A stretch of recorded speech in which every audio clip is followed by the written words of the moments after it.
আব্দুর রহমান, আজকে সকল পড়াশোনা করেছাও?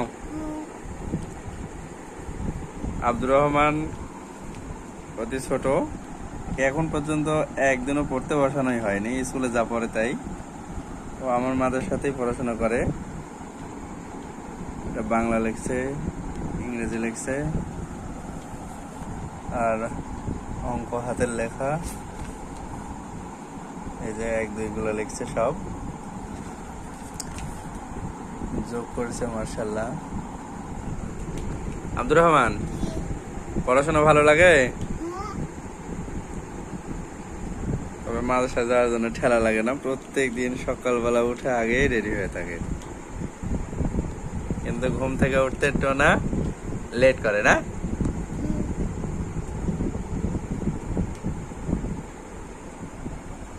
আপনারা সবাই দোয়া করবেন আব্দুর রহমানের জন্য, যাতে সে ভালো করে পড়াশোনা করতে পারে। সে আমাদের সালাফিয়া মাদ্রাসাতেই পড়ে। এই হলো তার লেখা। পৃষ্ঠা ফাঁকা রেখেছ কেন? তাই যে ইংরেজি লেখাগুলো লিখছে, স্যারেও দেখছে সব লেখাগুলা।